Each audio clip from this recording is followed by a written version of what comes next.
গল্পটি শুরু হয় জ্যা নামের এক ভয়ঙ্কর কয়েদিকে নিয়ে, যাকে একটি বিশাল কারাগারে বন্দী করে রাখা হয়েছে। ঠিক সেই মুহূর্তে কিছু কারারক্ষী এসে জ্যাকে জনসাধারণের সামনে উপস্থিত করে। সবাই তাকে গালিগালাজ করতে শুরু করে, কারণ মানুষ তাকে ঘৃণা করে। জেলার তখন ঘোষণা করেন যে 2 দিন পরেই জ্যাকে মৃত্যুদণ্ড কার্যকর করা হবে। এই কথা শুনে সবাই আনন্দে উল্লাস করতে থাকে। এরপর দৃশ্যটি একটি ফ্ল্যাশব্যাকে চলে যায়, যেখানে দেখা যায় একটি মাছের বাজারে এক মহিলা মাছ বিক্রি করছে। তার সাথে একটি শিশু রয়েছে। সে একটি শিশুর জন্ম দেয়। সেভাবে তার সন্তান বেঁচে নেই, তাই সে সেখানেই সন্তানটিকে ফেলে রেখে চলে যায়। কিন্তু কিছুক্ষণ পরেই শিশুটি কাঁদতে শুরু করে। সবাই শিশুটিকে এবং যে মহিলা তাকে জন্ম দিয়েছে তাকে দেখতে পায়। মানুষ নানা রকম কথা বলতে শুরু করে এবং মহিলাটিকে গ্রেফতার করা হয়, কারণ সবাই বিশ্বাস করে সে ইচ্ছাকৃতভাবে শিশুটিকে সেখানে ফেলে রেখে গেছে। এরপর যে মহিলা শিশুটিকে জন্ম দিয়েছিল তাকে ফাঁসি দেওয়া হয়। আর এই শিশুটি হলো সে যাকে আমরা গল্পের শুরুতে দেখেছিলাম। তার নাম ছিল জ্যা। এখন জ্যা সম্পূর্ণ একা, অর্থাৎ এই পৃথিবীতে তার আর কেউ নেই। তাই তাকে একটি অনাথ আশ্রমে পাঠানো হয়। কিন্তু সেখানকার পরিস্থিতি মোটেও ভালো নয়। সেখানকার বাচ্চারা জ্যাকে মেরে ফেলার চেষ্টাও করে, কারণ তারা মনে করে জ্যা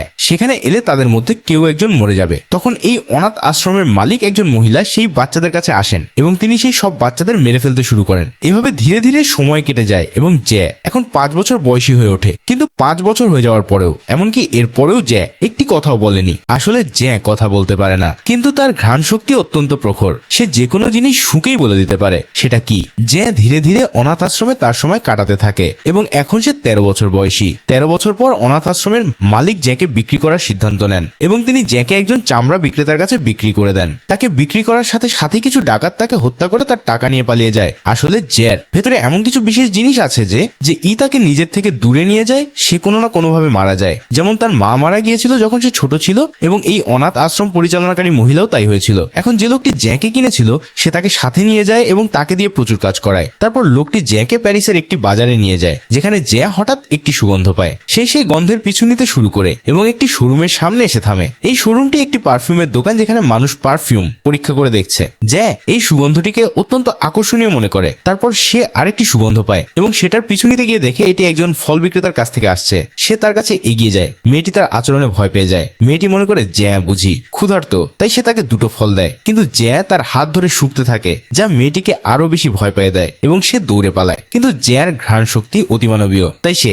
শুকে শুকে আবার মেয়েটির কাছে পৌঁছে যায়। কিন্তু তাকে দেখে মেয়েটি ভয়ে জোরে জোরে চিৎকার করতে শুরু করে। জ্যা তার মুখ চেপে ধরে, কারণ সে চিৎকার করতে থাকলে মানুষ এসে তাকে মারাত্মকভাবে মারধর করবে। লোকজন চলে গেলে জ্যা মেয়েটির মুখ থেকে হাত সরিয়ে নেয়, কিন্তু ততক্ষণে মেয়েটি মারা গেছে। জ্যা এতে গভীরভাবে মর্মাহত হয়, কারণ সে মেয়েটিকে মারতে চায়নি, আর এখন সে মরে যাওয়ায় তার সুগন্ধ চলে গেছে। এরপর জ্যাকে এই শহরের এক ব্যক্তির কাছে চামড়া পৌঁছে দিতে হবে। যখন সে সেখানে যায়, দেখে দোকানটি পুরোপুরি একটি পারফিউমের দোকান। দোকানের মালিক একসময় একজন বড় পারফিউম ব্যবসায়ী ছিলেন, কিন্তু এখন এই শহরে এত বেশি পারফিউম ব্যবসায়ী হয়ে গেছে যে ব্যবসা অনেকটাই কমে গেছে। জ্যা সেখানে পৌঁছে দেখে বিশাল বিশাল সংগ্রহ রয়েছে পারফিউমের। এই পারফিউমগুলোর গন্ধ তাকে অত্যন্ত আনন্দিত করে। সে তখন পারফিউমগুলো শুকে মালিককে তাদের সুগন্ধ সম্পর্কে জিজ্ঞেস করে। সে তার জন্য বিভিন্ন পারফিউম মিশিয়ে একটি নতুন পারফিউমও তৈরি করে দেয়, যাতে নানা ধরনের সুগন্ধের সমাহার রয়েছে। এই সুগন্ধগুলো এতটাই চমৎকার যে পারফিউম ব্যবসায়ী সম্পূর্ণ মুগ্ধ হয়ে যান। জ্যা এমনকি তার জন্য একটি পারফিউম তৈরি করে, যেটা শুকলে তাকে তার প্রেমিকার কথা মনে পড়ে যায়। তিনি সিদ্ধান্ত নেন জ্যাকে কিনে নেবেন,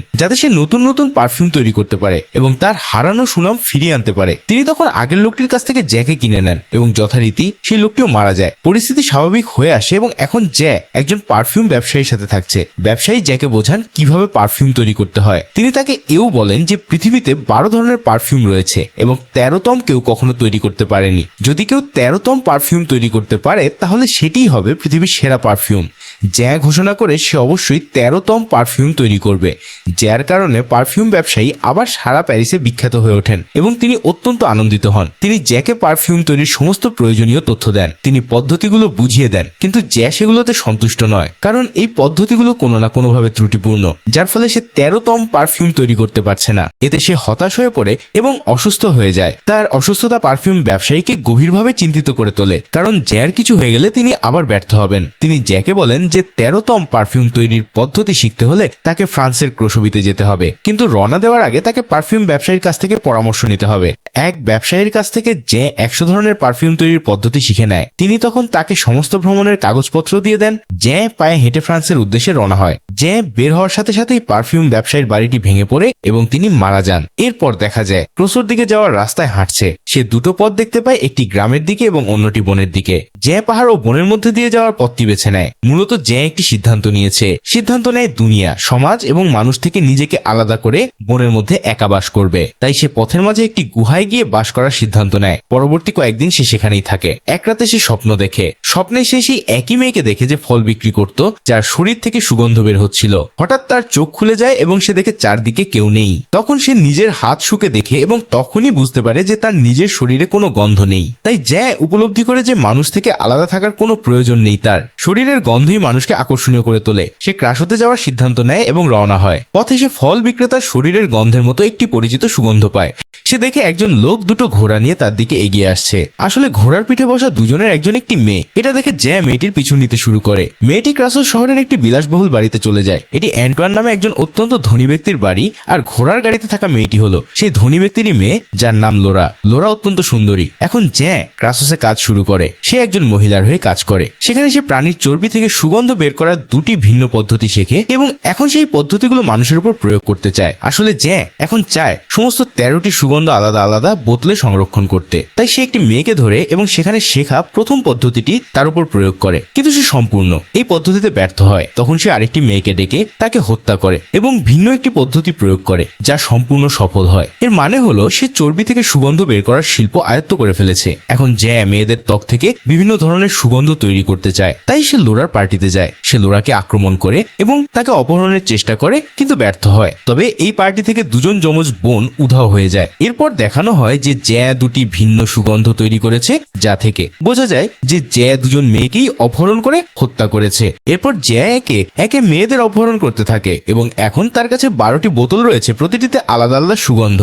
শহর থেকে মেয়েদের উধাও হয়ে যাওয়া নিয়ে তোলপাড় শুরু হয়। সবাই তাদের বাড়ির দরজা তালা মেরে বন্ধ করতে শুরু করে। এদিকে লোরার বাবা অ্যান্টোয়ানকে দেখানো হয়, যিনি শহরের একজন অত্যন্ত ধনী ও সৎ মানুষ। তিনি ব্যাখ্যা করেন যে এখন পর্যন্ত যে মেয়েদের লাশ পাওয়া গেছে তাদের কারো শরীরে সহিংসতার কোনো চিহ্ন নেই। সে মানুষ ধরে হত্যা করছে এবং তার একটি নির্দিষ্ট উদ্দেশ্য রয়েছে। পুরো শহর আতঙ্কের মধ্যে রয়েছে। ভয় সবাইকে গ্রাস করে ফেলেছে। তাই সবাই চার্চে যায়, যেখানে তারা পাদ্রির কাছে সাহায্য চায়। পাদ্রি বলেন, আমি অবশ্যই তোমাদের সাহায্য করব। কিন্তু তখন একজন লোক জানায় যে খুনিকে ধরা হয়ে গেছে। কিন্তু অ্যান্টোয়ান এটা বিশ্বাস করেন না, কারণ তিনি জানেন খুনি এতটাই চালাক যে তাকে এত সহজে ধরা যাবে না। অ্যান্টোয়ান তার মেয়ে লোরাকে নিয়ে অত্যন্ত চিন্তিত হয়ে পড়েন এবং ক্রাসো ছেড়ে চলে যাওয়ার সিদ্ধান্ত নেন। তিনি তার মেয়েকে নিয়ে চলে যেতে থাকেন, কিন্তু চলে যাওয়ার সময় যে মেয়েটির গন্ধ পেয়ে যায় এবং বুঝতে পারে লোরা শহর ছেড়ে যাচ্ছে। তাই সে তার পিছু নিতে শুরু করে। যার কাছে একজন মহিলার কুকুরও ছিল, যাকে সে হত্যা করেছিল, এবং কুকুরটি মাটি থেকে তার মালকিনের কাপড় ও চুল খুঁজে বের করে। যার হয়ে কাজ করা একজন লোক এটা দেখতে পায়। পুলিশ এসে জায়গাটি তল্লাশি করে এবং সমস্ত মেয়েদের চুল ও কাপড় খুঁজে পায়। এর মানে তারা এখন প্রকৃত পরিচয় জানে। খুনিটি হলো জ্যা।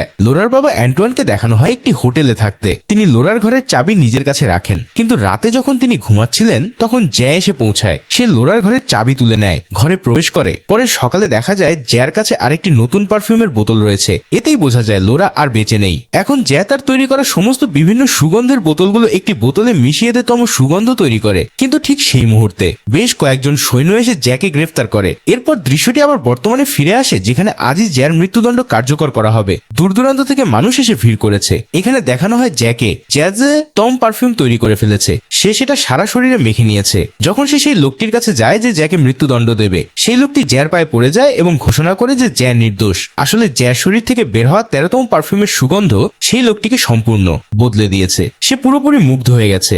জ্যা তখন একটি কাপড়ে পারফিউম মেখে সেটা বাতাসে নাড়াতে থাকে। সবাই সেই সুগন্ধ পায় এবং সবাই মুগ্ধ হয়ে যায়। তারা সবাই প্রেমে পড়তে শুরু করে। কিন্তু তখন লোরার বাবা তলোয়ার হাতে এসে উপস্থিত হন। তিনি জ্যাকে হত্যা করতে চান, কিন্তু তিনিও সেই সুগন্ধে মুগ্ধ হয়ে জ্যার সামনে হাঁটু গেড়ে বসে পড়েন। এবার তিনি জ্যাকে তার নিজের ছেলে হিসেবে গ্রহণ করে নেন। কিন্তু জ্যা উপলব্ধি করে যে সে অনেক বড় ভুল করে ফেলেছে। আজও সে সেই মেয়েটির কথা ভুলতে পারে না যে প্রথমবার তাকে স্পর্শ করেছিল, সেই ফল বিক্রেতা মেয়েটি। সে চায় সে যদি বেঁচে থাকতো তাহলে তাকে ভালোবাসতে পারতো, তার পাশে থাকতে পারতো। জ্যা তার ভুল বুঝতে পারে। তাই সে চলে গিয়ে সেই মাছের বাজারে পৌঁছায় যেখানে সে জন্মেছিল। চাই যে তম পারফিউমের বোতলটি বের করে নিজের সারা গায়ে মেখে নেয়। সেখানে অনেক মানুষ বসেছিল। সুগন্ধ পেয়ে সবাই নিজেদের নিয়ন্ত্রণ হারিয়ে ফেলে। তারা জ্যার উপর ঝাঁপিয়ে পড়ে। তারা তাকে হত্যা করে। এভাবেই গল্পের সমাপ্তি ঘটে। ভিডিওটি কেমন লাগলো তা কমেন্টে জানাতে ভুলবেন না এবং লাইক ও সাবস্ক্রাইব করতে ভুলবেন না।